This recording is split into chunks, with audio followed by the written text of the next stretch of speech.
Hi மக்களே, good morning, வணக்கம். வாங்க, நம்ம வீட்டில் இன்றைக்கி என்ன சமையல் பார்த்துடலாமா? வாங்க. நேற்று வீடியோ போடலன்னு நினைக்கிறேன். ஒரு நாள் விட்டு ஒரு நாள், வாரத்தில் 2 நாள் 3 நாள் தாங்க டைமே கிடைக்கிது நமக்கு. தேங்காய் சாதங்க.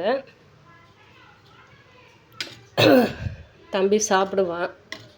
அவங்க பசங்கள்லாம் எப்பவுமே இந்த தாளிச்ச சாதமெல்லாம் எப்பவுமே பெரியவனாகட்டும் சின்னவனாகட்டும் அவங்க ஸ்கூல்லேருந்தே பழகிடுச்சு. காலேஜு ஸ்கூலுக்கு போகும்போது இருந்தே.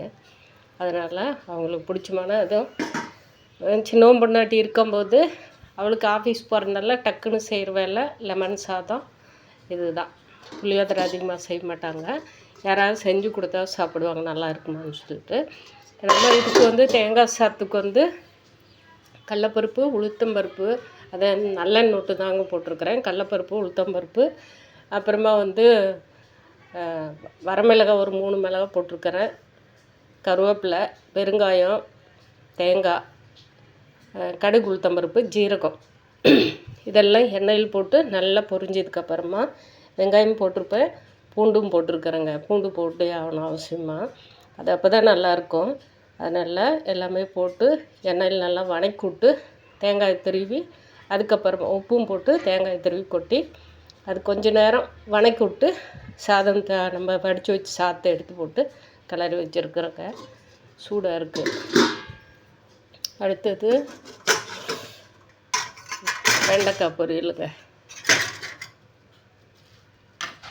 வெண்டைக்காய் போட்டு பொரியல் பண்ணி வச்சுட்டேன். நான் எப்போவுமே கீரைன்னு ஏதாவது ராவடி பண்ணுவான்னு சொல்லிட்டு தான் சாப்பிட்றது ஒரு நேரம் தாங்க சாப்பிடுவோம். மதியானத்துக்கு தான் எந்திரிச்சு சாப்பிடுவான். எப்படி ஒரு 12 மணி ஆகிடும். அப்போ தான் என்ன சமைச்சு வச்சுட்டு போயிருக்கிறமா அப்படின்னு ஃபோன் பண்ணுவான். நான் கடைக்கு போகிற வரைக்கும், வீட்டில் இருக்கிற வரைக்கும் ஃபோன் பண்ண மாட்டான். நான் கடைக்கு கிளம்பி அவங்க போய் சட்டரை திறக்கிறதுக்குள்ளே ஒரு ஃபோன் வரும். அதுதான் அவனோட பழசு.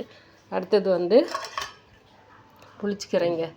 கடைஞ்சி நல்லா பெருங்காயம், வெங்காயம் நல்லா போட்டு தாளிப்போடவும் போட்டு வெங்காயம் நிறையா, வெங்காயம், பூண்டு, வரமிளகாய் போட்டு ஜீரகம் போட்டு எல்லாம் நான் வடித்து கீரை வேக வச்சு தண்ணியை வடித்து ஊற்ற மாட்டேங்க. அதில் ஒன்றுமே இருக்காது நமக்கு. அதனால் அப்படியே நம்ம இப்போ எப்படி காயெல்லாம் பொரியல் பண்ணுறதுக்கு வணக்கவங்கம்மா அந்த மாதிரி நல்லா வதக்கி விட்டு அதிலே வெந்துடும். நம்ம தக்காளி போடும்போது அதிலே வெந்துடும். கொஞ்சோண்டு உப்பு போடும்போது தண்ணி தெளித்து விட்டோம்னா அப்படியே கடைஞ்சி புளி போட்டு கொஞ்சோண்டு புளி போட்டு கடைஞ்சி மறுபடியும் சின்ன வெங்காயம் தாளிப்போடுதான், கடுகு, உளுத்தம்பருப்பு போட்டு நல்லெண்ணெய் ஊற்றி தாளித்து வச்சுருக்குறேங்க. இது ஒயிட் ரைஸ்க்குங்க சாதம். இப்போ காலையில் கீரை போட்டு நான் சாப்பிட்டு போயிடுவேங்க. மத்தியானத்துக்கு கொஞ்சம் சாதம் எடுத்துகிட்டு போயிடுவேன். இது தேங்காய் சாதம், கொஞ்சம் காய். தம்பி ஒரு நேரம் தான் சாப்பிடுவான், ஏன்னா வச்சாலே வேஸ்ட்டாக போயிடும். அதனால் இன்றைக்கி சமையல் இது தாங்க. டிக்காஷ் நம்ம அயனுக்கு வச்சு மீதியானதை எடுத்து அயனுக்கு வச்சுதுங்க. மீதியானதுன்றேன், சரிங்க. அவர் சாப்பிட்டு போக மீதி எடுத்து இப்போ சூடு பண்ணி வச்சுருக்கிறேன். பிஸ்கட்டும் இதை நம்ம இப்போ சாப்பிட்டு எனக்கு கொஞ்சம் வேலை இருக்குது. வெளியே பாத்திரம் போட்டிருக்கிறம்ப, அந்த பாத்திரமெல்லாம் தேய்ச்சிட்டு ஒரு 5 புடவைக்கு கஞ்சி, இப்போ சாதம் வடித்து வச்சு கஞ்சி எடுத்து வச்சுருக்குறேங்க. போட்டு காய் போட்டு கிளம்புறதாங்க. பாய் மக்களே. சிம்பிளான சமையல் தான், ஆனால் ஆரோக்கியமான சமையல். சாரி கடையில் போட்டு காட்டுறேன்னீங்களாங்க்கா, புடவையே போடல அப்படின்னு அது நினைக்காதீங்க.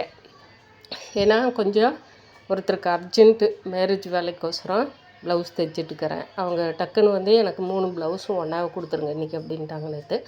அதனால் அதை தைச்சிட்டுருக்கிறேன். இன்றைக்கி அவங்க வேலையெல்லாம் முடிச்சுட்டு அவங்களுக்கு புடவை ஒரு 4 புடவைங்களுக்கு பால்ஸ் வச்சு இதெல்லாம் கொடுத்துட்டு அப்புறமா நான் அவங்களுக்கு அந்த இடையில் யாராவது புடவை எடுக்க வந்தால் கூட அந்த டைமில் நான் வீடியோ எடுத்துட்றேங்க. ஏன்னா அந்த புடவை அவங்களுக்கு எடுத்து காட்டணும் இல்லைங்களா, அந்த டைமில் அப்படியே நம்ம ப்ளவுஸ் வேலையை முடிச்சுட்டு அதுக்கப்புறம் நான் கண்டிப்பாக வீடியோ போடுவேங்க. பாய் மக்களே.